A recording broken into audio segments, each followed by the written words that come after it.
She married a stranger to save her father's company. She just didn't expect the deal to turn into real love.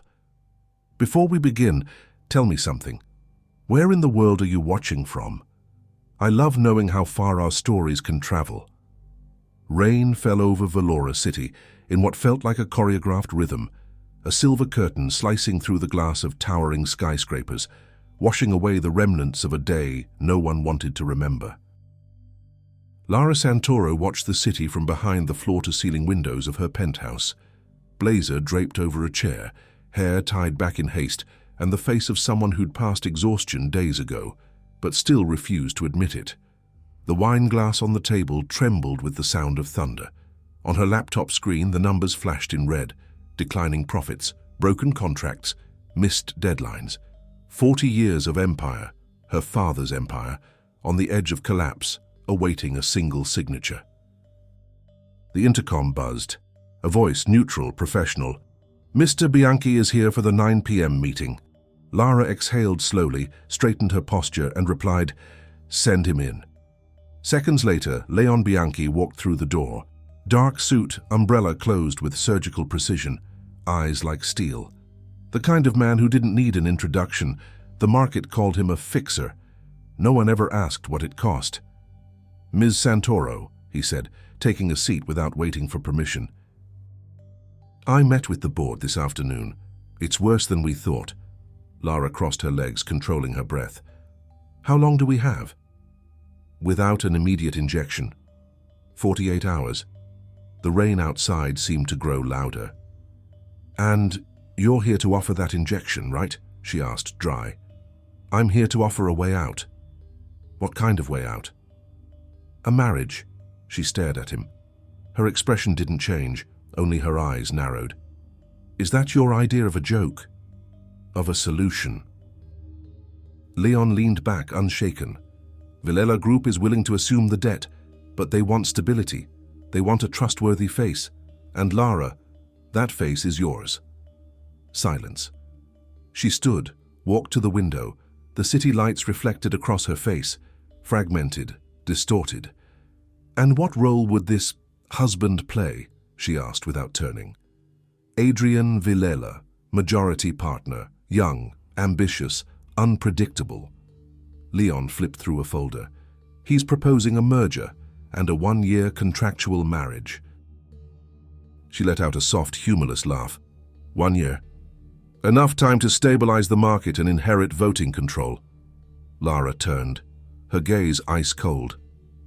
"And you think I'd agree to this?" "I think your father would, in your place." His name, her father, made the air feel heavier. Lara drew in a deep breath, gripping the edge of the desk. "My father is in no condition to make decisions." "Exactly. Which is why you have to make this one for him."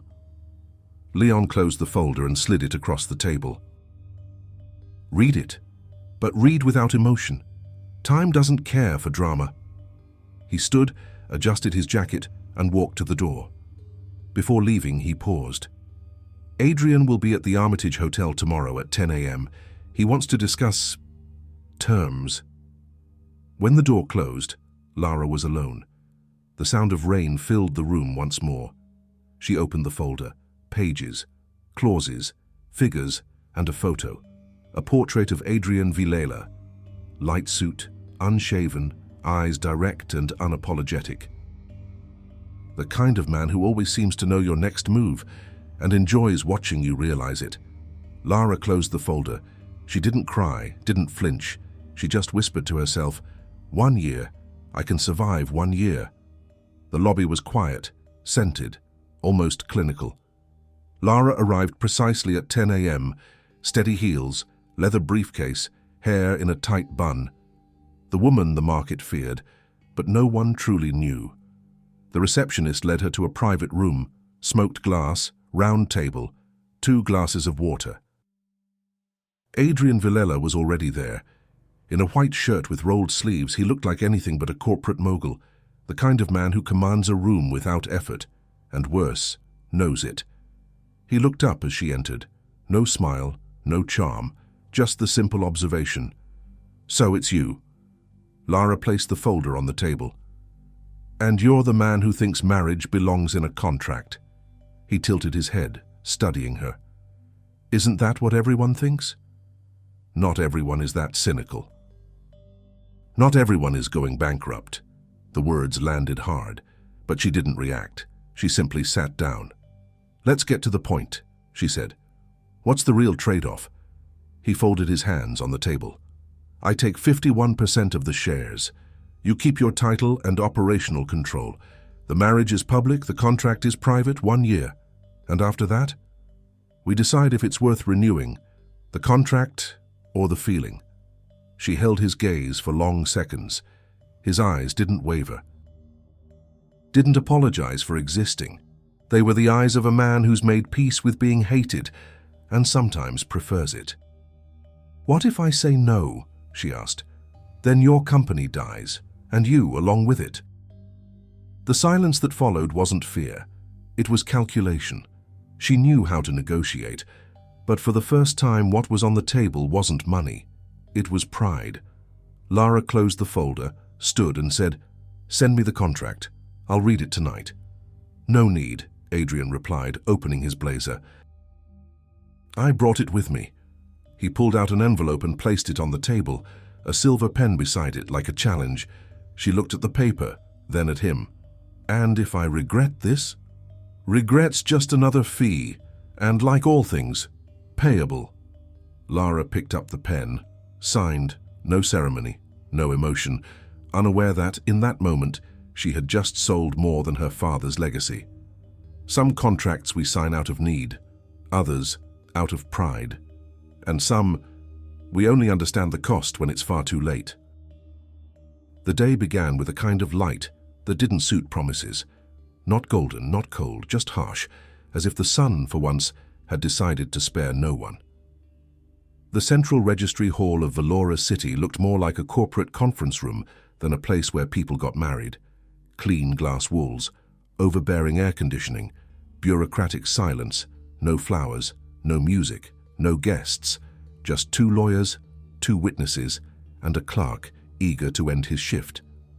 Lara Santoro arrived 15 minutes early. Grey suit, modest heels, hair pinned into a flawless bun. She carried a leather folder under her arm, like it was part of her body. Her face was the picture of composure, but with Lara, composure was a minefield, steady on the outside, collapsing in silence within. Adrian Villela arrived exactly at 10, no tie, jacket unbuttoned, and that dangerous look of a man who owed nothing to anyone. He shook the clerk's hand briefly, and when he met Lara's eyes, offered a half smile, not quite friendly, more like a reminder that he was already 2 steps ahead. "You ready?" he asked without moving closer. "To sign a contract? Always.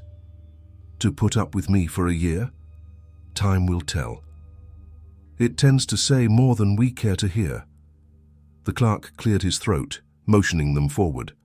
Their voices echoed through the marble hall, each word sounding more like a transaction than a vow. "Do you, Lara Santoro, take this man as your lawful husband?" The clerk's voice was dull, rehearsed, lifeless. She answered, "I do," in the same tone she might use to approve a business report. Then Adrian's turn. "Do you, Adrian Villela, take this woman?" He hesitated, just long enough for her to notice, then answered, "I do." But the sound of it didn't feel like a yes. It sounded like "we'll see." They signed, silver pens, blue ink, steady hands. The lawyers gathered the copies.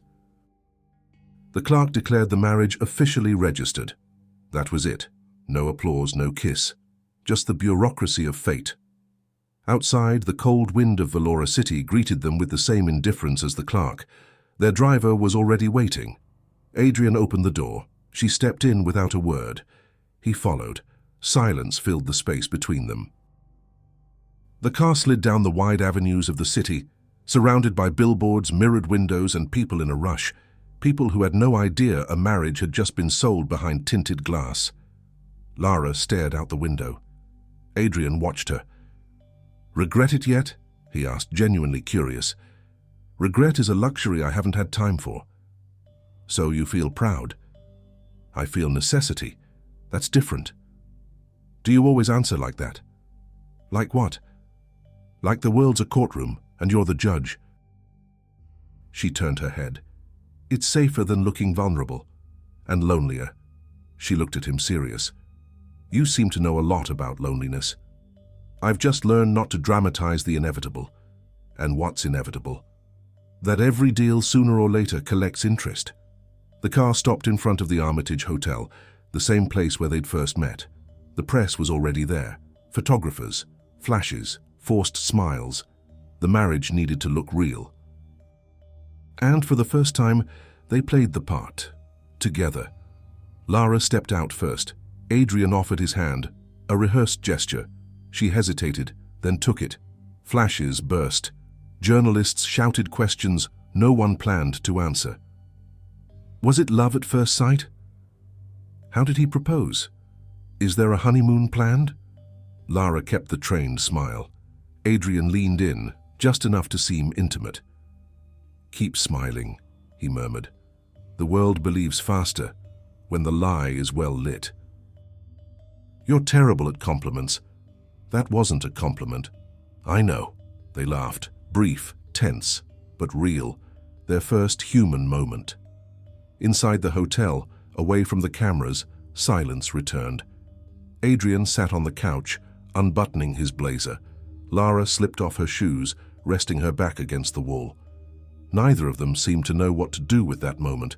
Not a marriage, not a business deal, something between absurdity and inevitability.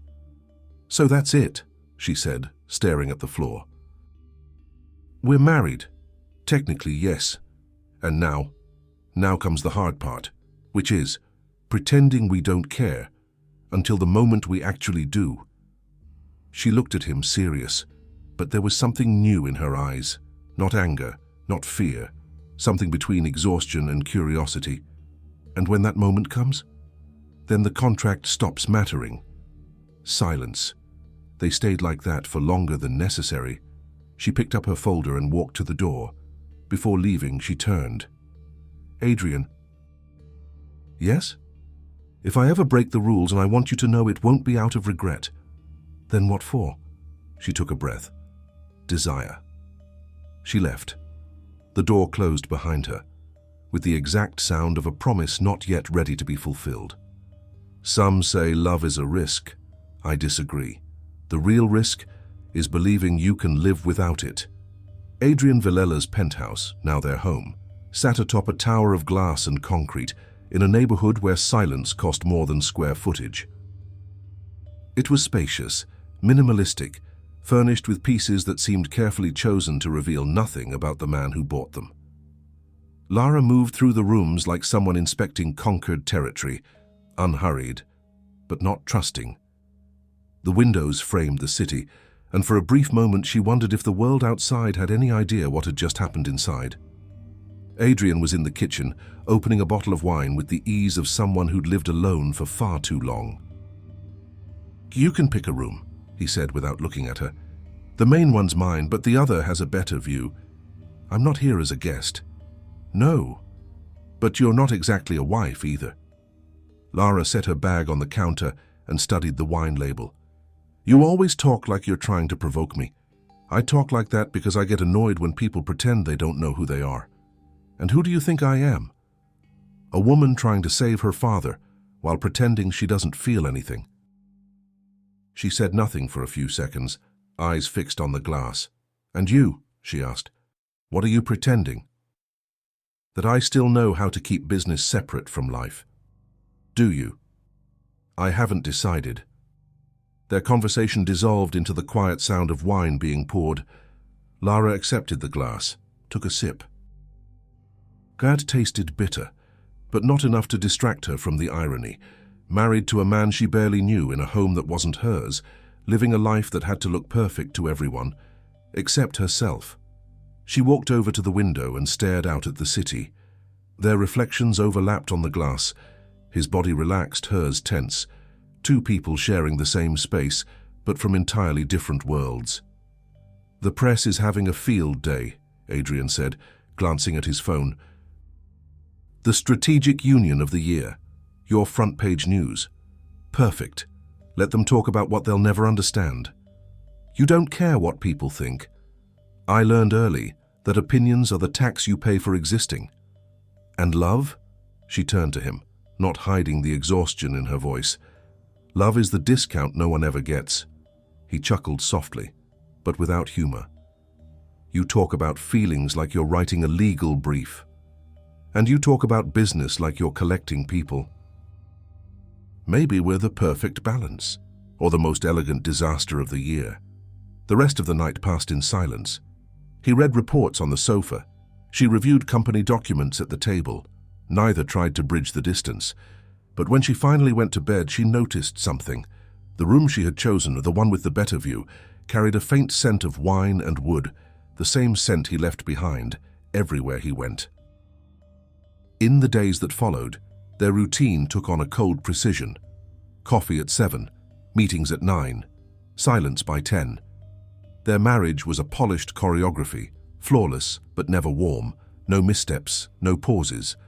Until one morning, the rhythm cracked. He was in the living room reading the news. She walked by, dressed and ready to leave. Adrian looked up, stopping her with a single question. You always leave without coffee. I have a meeting. Meeting or escape? She stopped. Took 2 steps back, looked him dead in the eye. I don't run. Then sit. His tone was firm but not arrogant. She sat. He poured the coffee. Simple, no performance. Do you think this is going to work? She asked. Depends. On what? On who gives up first. She drank slowly, didn't answer. But as she stood to leave, he said something that made her pause at the door. Are you afraid of me, Lara? I'm afraid of repeating my father's life. What does that have to do with me? Everything. He also believed he could control people through contracts. For a moment, Adrian said nothing, just watched her with that clinical gaze, the kind that reads the truth between every word. Then, quietly, almost emotionless, maybe we're more alike than you'd like to admit. She left without replying, but inside the elevator she noticed her hands were shaking. The weeks that followed were a blur of public appearances, investor dinners, charity galas, scripted interviews. To the world, they were the perfect couple, poised, powerful, synchronized. No one suspected that behind the scenes they barely spoke. And yet, the distance began to shift. It became something else, a space filled with mutual curiosity. Adrian started to notice things. At dinners, how she always held her glass by the middle, never the base. How she pressed her lips together before answering hard questions. How she used silence, sometimes as protection, sometimes as a weapon. One night after a charity event, their car got stuck in traffic. Neither of them seemed in a rush. City lights reflected across her face, and he broke the silence. You're good at this. At what? Pretending everything's under control. It's what people expect from me. And what do you expect from you? That control lasts one more day. He leaned back, eyes on the windshield. And if it doesn't? Then I improvise. You don't strike me as someone who believes in improvising. I don't believe. I execute. The car moved forward, engine hum blending with quiet breaths. When they arrived, she stepped out first, but his voice reached her before the door closed. You're hard to read, Lara. Maybe I wasn't made to be read. Everyone is. Some just resist the fine print longer. She looked at him, long, quiet. For the first time, there was no hostility in her eyes. Only something undefined, the kind of respect born between two enemies who finally recognize each other. That night back home, she found him on the balcony, shirt unbuttoned, glass in hand, curtains swayed with the wind. The city murmured below. Thought you didn't sleep, she said, and I thought you didn't talk. Sometimes I surprise myself. Sometimes, so do I. He watched her walk closer. She stood beside him, eyes on the skyline. You're not the man I expected. And you're not the woman I imagined. Is that good or bad? Still deciding. Silence. The kind that doesn't weigh, but fills. She inhaled deeply, eyes on the horizon. You know, Adrian, maybe the problem with a contract like ours isn't the lie. Then what? It's the risk of starting to tell the truth. He turned to her. His face held no irony, just attention, a kind of interest you can't negotiate. Two strangers bound by a deal beginning to realize that what threatens them most is exactly what makes them the same. The day began overcast in Valora City. A light drizzle fell. Not enough to soak, just enough to thicken the air. Inside the Santoro Villela holding headquarters, the mood was tense.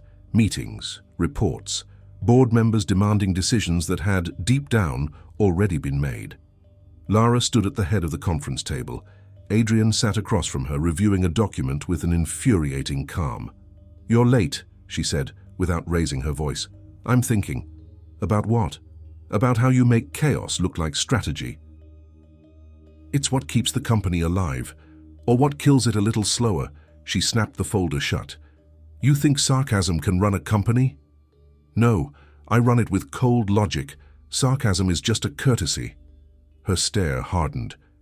"If you're trying to provoke me, Adrian, try another arena. In this one, you won't win." "I'm not provoking, I'm observing." "And what do you see?" "A woman who works like every decision is a sentence, and lives like the verdict's already been handed down." The silence that followed wasn't filled with hate. It was the kind that hits exactly where it hurts. She inhaled, steadying herself. "Let's get back to the agenda," she said. "The board wants answers, not diagnoses. And I want truths, not speeches." He slid the papers forward, stood and walked to the window. From up there, the city looked distant, indifferent.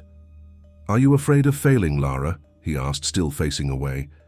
"I'm afraid of wasting what my father built." "And wasting your own life, does that scare you?" "I've made my choice. You chose survival, that's not the same as living." She looked at him. With anger, yes, but also with something closer to respect. Maybe it was the discomfort of being seen too clearly. That night at home, the heaviness lingered. Adrian was on the balcony as usual. Lara sat at the table, reading reports she already knew by heart. Neither said a word, until the sound of a glass touching the table broke the silence. "I need you at the company interview tomorrow," she said. "I thought you preferred keeping up appearances alone." "It's important. For the image or for the ego?" "For the shareholders." "Then I'll be there." She eyed him, skeptical. "That easy?" "Not everything has to be a fight. When there's no trust, everything is." He gave a faint smile. "You talk about trust like you're quoting legal code. And you talk like you already know the ending." "Maybe I do." Silence. He studied her for a moment, then said softly, "You should get some sleep. And you should stop watching me. If you really didn't care, you wouldn't have said that." She stood without replying. But as she passed him, the wind caught a loose strand of her hair. Instinctively, he reached out, not to touch, just to move it away from her face. It lasted a second, but it was enough. She looked at him, unsure whether she was more irritated by the gesture or by the fact she didn't step back. "Good night, Adrian." "I doubt it." The next morning, the interview. A live business show, a charismatic anchor, cameras everywhere, the couple of the year, the strategic marriage, the merger that saved two empires. That's how they were introduced. Lara was impeccable. Black blazer, hair down, expression composed. Adrian beside her. No tie. That same calm that irritated and intrigued. The host started with predictable questions. Growth, stability, the company's future. Lara answered with precision. Adrian with polished irony. Then came the question that shifted the air. "And outside the boardroom, how is the marriage?" Lara kept her smile. "Professionally, very solid. Personally, we're learning to slow down." The anchor pressed further. "But is there affection in this arrangement?" Lara drew a breath, ready to respond, but Adrian stepped in. "There's respect. And that's more than I see in most marriages built on love." Lara turned to him, surprised. He didn't flinch, didn't break eye contact. The anchor smiled, satisfied, a mature couple. But Lara knew. He'd won that round, used her words. Against her. In the car afterward, the silence was cutting. She stared out the window. He scrolled through his phone until she finally spoke. That was unnecessary. It was honest. Honesty isn't the same as being right. Nor is it a crime. But it is arrogant. Only if you have something to hide. She turned toward him. And what do you think I'm hiding, Adrian? The fear of being truly seen. He said it without raising his voice, but the weight of it sat between them until the car stopped. Neither said goodbye. She went up alone, entered her room, and for the first time in months, couldn't work. Hours later, the sound of glass shattering pulled her from her thoughts. She left the room. Adrian was in the kitchen, picking up shards from the floor. A trail of dark wine stained the tile. She stood there watching. He looked up, tired. It was an accident. That's what people say when they break things they never knew how to hold. Sometimes it's just the weight. She stepped closer. What weight? Always being right. Being the man who can't afford to be wrong. I thought you liked that. I do, until I realized the price is sleeping alone. She didn't reply. Just knelt beside him to help gather the pieces. Their hands almost touched. Almost. But almost was already too much. He looked at her. No sarcasm, no smirk. Just shared exhaustion. You're not who I thought you were, Lara. And who did you think I was? Someone it would be easy not to like. The silence that followed was new, not cold, not hostile. A silence filled with something neither of them could name. Later on the balcony, she stood staring at the skyline, their reflections side by side in the glass, distant, each in their own corner of the frame. No touch, no confessions. But the first wall had fallen. The first. The city kept glowing, indifferent, while inside that glass tower, two enemies began, slowly, to recognize themselves in each other's cracks. The Valora Grand Hall was packed, men in tailored suits, women in floor-length gowns, champagne glasses clinking and conversations laced with more pretense than sincerity. It was the annual financial sector gala, the kind of event where reputations are cemented and alliances sealed between toasts. Lara Santoro stepped out of the car with her usual poise, composed, restrained, deliberate. She wore a black silk gown that seemed tailored to her essence. Adrian, at her side, in a flawless tuxedo, carried that same infuriating calm. Together, they were the perfect image the public wanted. Power and harmony. But beneath the surface, something was different tonight. Since the previous dinner, they had spoken less, but watched each other more. The first hour passed in a parade of rehearsed smiles. Lara made rounds with investors, answering questions about growth and projections. Adrian moved through the crowd with ease, greeting familiar faces. From time to time, her gaze would find him, always surrounded, always in control. He was too charismatic, and she knew well the danger of someone who owned the room. Then she appeared. Sofia Mireles, PR executive at the Villela Group, early 30s, the kind of woman who knew exactly how to enter a room, laughing, tall, elegant, leaving behind a trail of sweet perfume. Lara knew her by reputation. She also knew Sofia and Adrian had worked together, and she'd heard the rumors. From a distance, Lara watched as Sofia approached him, the touch on the arm, the easy laugh, the subtle lean of the body. Nothing overtly inappropriate, just enough to awaken something Lara didn't recognize at first. It wasn't anger. It was something more intimate, more unsettling, something that didn't fit within the terms of their contract. Adrian seemed engaged, but not uncomfortable. He spoke softly, his eyes shifting between Sofia and the floor. Lara couldn't hear what they were saying, and maybe that was for the best. Still, she kept watching. Too much. Lara? Leon Bianchi's voice, her consultant, pulled her back. Everything all right? Yes. Then why are you looking at him like you're cross-examining a hostile witness? Because maybe that's exactly what he is. Leon followed her gaze, took in the scene and offered a half smile. She's always been that way. Sophia's an expert at blurring intentions. And him? He's an expert at pretending he doesn't have any. Lara drew a slow breath, trying to mask the shift in her chest. What they're doing is a professional matter. Of course, Leon said, raising his glass, and my interest in wine is purely technical. She laughed, without humor, but the discomfort kept growing. She felt foolish for caring, and yet she couldn't look away. Later that night during dinner, Lara realized Adrian had vanished. She stepped out to the terrace, needed air. The wind was cool, city lights shimmered on the glass. As she rounded a corner, voices stopped her. Adrian and Sophia. "You're still the same," Sophia was saying with a soft laugh. "Just more dangerous. Or more careful. That's not like you." Neither was marriage. Yet here I am. "Marriage," she said, voice teasing. "Are you actually claiming it's real?" Silence. Lara stood still, only a few feet away, listening. His voice came steady, deliberate. Real enough to be respected. Sophia chuckled low. "You've always known how to say the right thing. And you've always known when to stop. Not always." That last line was closer, quieter.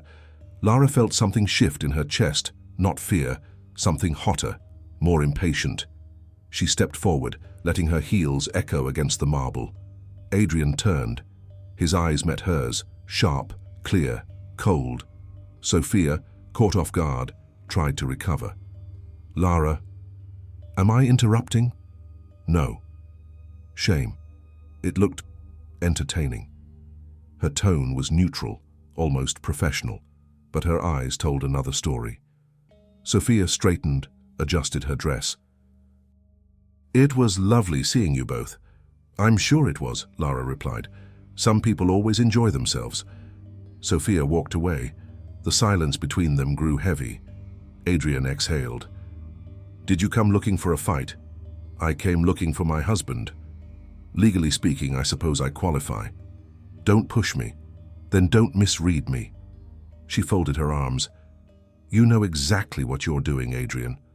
"I do. And you know you didn't need to come all the way out here to prove a point." "I didn't come to prove, I came to remind." "Remind me of what?" "That this marriage has a public face, and that I know when someone's trying to cross into territory, that's mine." The word hit harder than she expected. Mine. He caught it. He stepped forward, closing the space between them. "Funny. I thought you didn't believe in possession." "I don't." "Then why does this feel personal?" She held his gaze. The air between them was thick, tense, charged. Because maybe it is. The silence that followed was the longest since they met. Nothing else was said, but something shifted in his eyes. Not irony, not provocation, recognition. He saw it. Lara exhaled, turned away. "I don't want to argue." "Then what do you want?" She paused before answering. "I don't know, but whatever it is, I don't want her to have it." She walked away, leaving him alone on the terrace. The city reflected in the glass, and his own confusion reflected in his eyes. Later that night, back at home, he found her in the living room, still dressed for the event. Heels off, wineglass in hand. Neither of them mentioned Sophia, but the things left unsaid are often what weigh the most. Adrian approached slowly. "I didn't like what I saw tonight." "Neither did I." "I'm not talking about Sophia." She looked up at him. "Then what?" "The way you looked at me." "And how was that?" "Like someone trying not to care, but too late to pretend otherwise." She set the glass down. "You're reading too much into it. And you're feeling too little." Lara stood. "Good night, Adrian." But before she left the room, he said, "I didn't let anything happen." "I know." "Then why did it look like it hurt you?" She held his gaze. "Because maybe I realized it was never just a contract. She left. The door closed slowly, as if even the sound could reveal too much. Adrian stood still, eyes fixed on the spot where she'd just been. Out on the balcony, the wind picked up. He lit a cigarette, looked out over the city and muttered to himself, "Damn it!"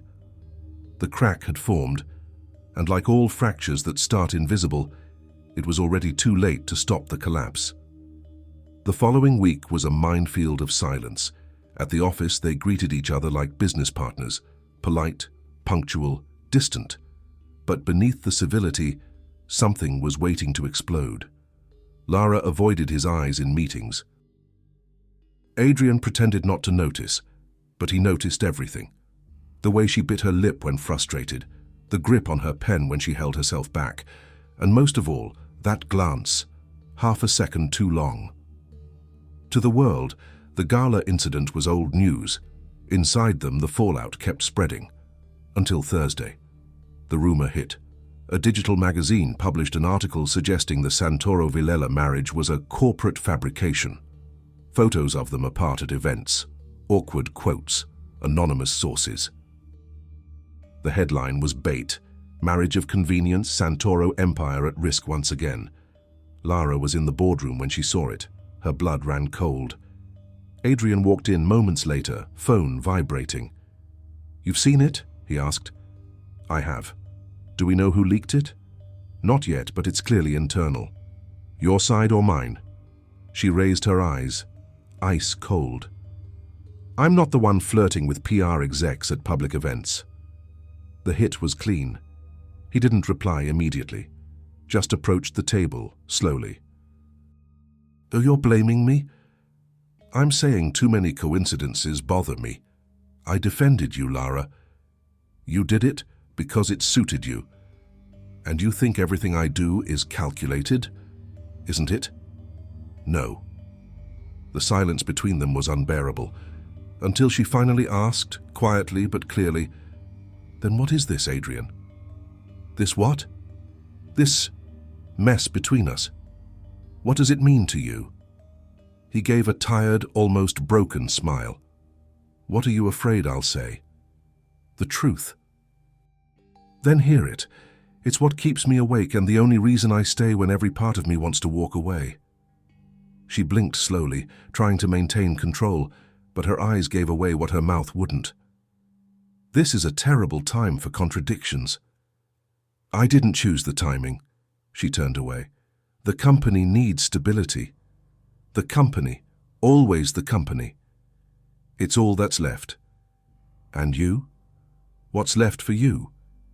She didn't answer, only the sound of her breath. "I can't deal with this right now," she said.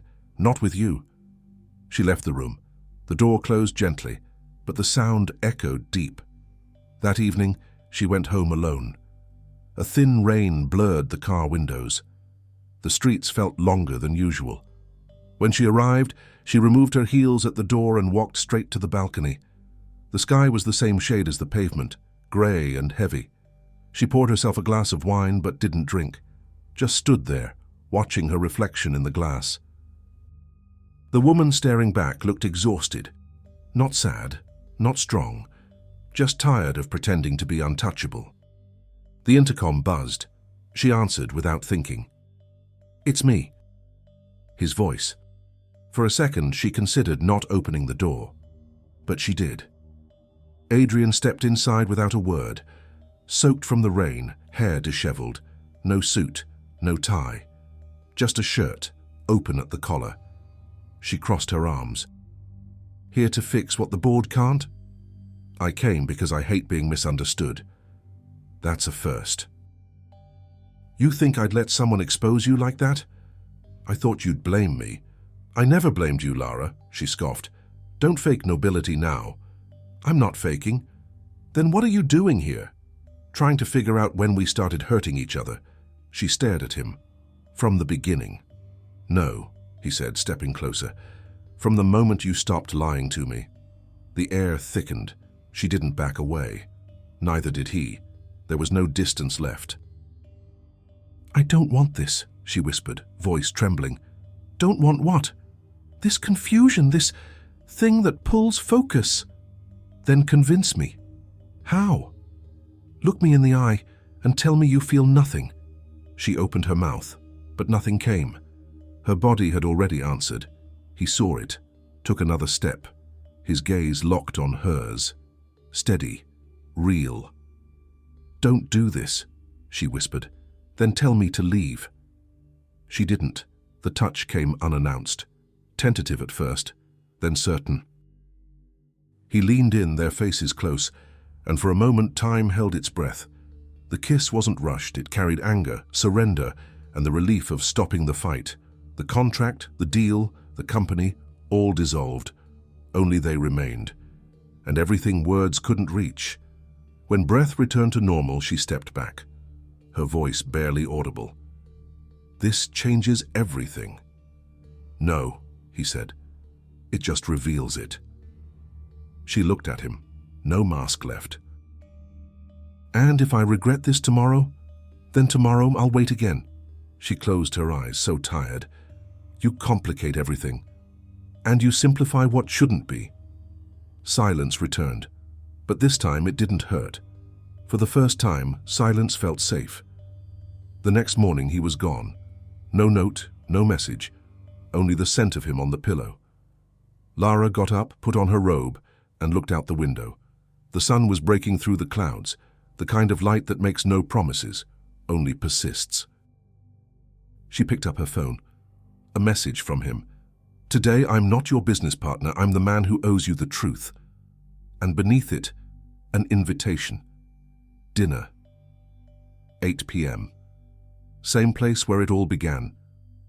She took a deep breath, and for the first time in a long time, she felt fear, not of what she might lose, but of what she might finally gain.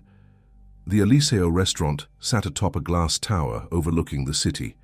Low lighting, soft music, waiters who moved in sync with the breath of the room. It was the kind of place where everything seemed under control. Lara had always liked that. Predictable spaces, measured gestures, voices at a polite pitch. But tonight, nothing in her was in order. She arrived early, something she never did. Ordered wine, didn't drink it. Her hands resting firmly on the table betrayed her nerves simply by being too still. Every now and then, she glanced at her watch, then at her reflection in the glass. It wasn't vanity. It was self-preservation. She needed to be sure she still looked like the woman who could hold herself together, even while falling apart inside. Adrian arrived 20 minutes late. No apologies, no urgency. He walked into the room like someone who always knew he was expected. Dark shirt, no tie, that gaze that never asked permission to exist. As he approached the table, Lara felt something unexpected. Relief. Not the gentle kind, but the kind that hurts. The relief of seeing the danger alive, whole, unavoidable. I thought you wouldn't come. I thought about not coming. Why? Because every time I see you, something in me stops being rational. She looked away, unable to hide the impact of his words. That doesn't help. It's not meant to. It's just the truth. The waiter interrupted, asking about their order. They pretended to be normal, chose dishes that didn't matter. Wine was poured. Silence settled, thick, unyielding. After a few minutes, Adrian spoke, not looking directly at her. When I first met you, I thought I understood you. And now? Now I know I don't. And maybe that's exactly what keeps me here. Don't idealize what you don't understand. I'm not idealizing. I'm admiring. Admiration is the first stage of a mistake, or the last stage of resistance. She looked at him, exhausted. What do you want from me, Adrian? For you to stop fighting me like I'm your enemy. And what else would you be? You came into my life with a contract, and you signed it. Because I had to. And now I don't know. He set his glass down slowly. You do know. You just don't want to say it. And what is it I don't want to say? That you want me by choice, not necessity. The words hung in the air. She felt them in her body like a weight. She didn't respond, just stared at her glass, then at the city below. You make something that should have been simple, complicated. I'm just trying not to live halfway. She closed her eyes for a moment, took a breath. When she spoke, her voice was almost a whisper. You throw me off balance. Then we're even. Dinner passed in fragments, short phrases, long stares, until he asked, "What did you feel that night when you saw me with Sophia?" She took her time. Anger. And after that? Jealousy. And now? Shame. For feeling it or admitting it? Both. He nodded, no sarcasm in sight. Jealousy, Lara, is just a confused heart's way of saying, I'm still here. And yours is? It has been since the day you tried to convince me this marriage was just strategy. She gave a half smile, tired. Maybe it was. At first. And now? Now it's survival. She looked away. You talk like I'm the one to blame. No, he paused. I talk like someone who wants you to stop running from yourself. The waiter brought dessert. Neither touched it. The wine had gone warm. The conversation hadn't. Have you ever been in love before, Adrian? She asked suddenly. Yes, and it went badly. It did. Why? Because I didn't know the difference between wanting someone and needing someone. And now you do. With you, I learned. She breathed slowly. And me. You. What did you learn from me? That love doesn't make you weak. Fear does. She looked at him. There was something new in his eyes. Less defense, more surrender. For a second, Lara wanted to say what she'd been holding in since that rainy night. But instead she asked, and if this ends? It will. And then? Then we'll see what's left. The silence that followed was the longest yet, not hostile, just inevitable, the kind that comes right before a decision that can't be undone. She stood first. I have to go. Now? Before I change my mind. He stood too, slowly. You still don't get it. Get what? That I changed my mind a long time ago. Outside, the wind was cold. The street shimmered with reflections of car lights and city noise. Lara called for a ride, but it was taking too long. Adrian lit a cigarette and stood beside her in silence. This wasn't supposed to happen, she said, eyes ahead. It wasn't, but it did. So what now? What we always do. Pretend nothing changed. And if I don't want to pretend? He looked at her. Then the story finally begins. The car arrived. She got in. He didn't say goodbye. Just stood there on the sidewalk, hands in his pockets, watching the car pull away. Inside the vehicle, Lara kept her eyes on the rearview mirror until he disappeared from view. She didn't cry, but she felt it. And for someone like her, that was more dangerous than any public breakdown. That night at home, she opened her laptop and tried to work, but the cursor blinked on the empty screen, relentless, as if mocking her attempt to escape herself. She shut it. Walked to the balcony and stared out at the city, thought about everything she had said, and all she still didn't have the courage to say. She opened her phone, clicked on his name. The message box stayed blank for minutes. She typed, I don't know what we are, but I know I don't want it to end. Then deleted it, put the phone away, stayed there, still, the wind cold against her face. For the first time, she didn't try to control what was rising, didn't try to suppress what she felt. She simply let it happen, because sometimes a misstep is just the first move of someone finally learning how to arrive. 2 days passed, 2 days of pretending to be too busy to feel. But the body always knows. The body senses absence long before the mind admits it. That Friday, the office felt quieter than usual. People spoke softly. Phones barely rang. Lara arrived early, as always, locked herself in her office, tried to focus on contracts, spreadsheets, urgent demands. But the words on the screen blurred, line after line, as if language itself refused to cooperate. Just before 10, a knock on the door. She didn't respond, but the door opened anyway. It was him, Adrian. White shirt, sleeves rolled, expression steady. And yet something about him was different, less armored, more human. She closed her laptop slowly. "I thought you'd given up talking to me. I thought you'd given up listening." She took a breath. "What do you want, Adrian?" "To fix what we started wrong." "And what exactly did we start wrong?" "By pretending none of it mattered." She stood, walked to the window. "It's not that simple. It never was. You think we can just erase what this agreement meant? I don't want to erase it. I want to understand what's left after it." She turned to face him. "And what's left, in your opinion?" "You," he said without hesitation. Too quick, too honest. She looked away. "That's dangerous." "Anything worth it is." He stepped closer, not in a rush one, but with the calm of someone who'd already decided. Stopped just short of her. The air between them was heavy, charged. "What are you afraid of?" he asked quietly. "Of losing what I built." "And what do you think I am?"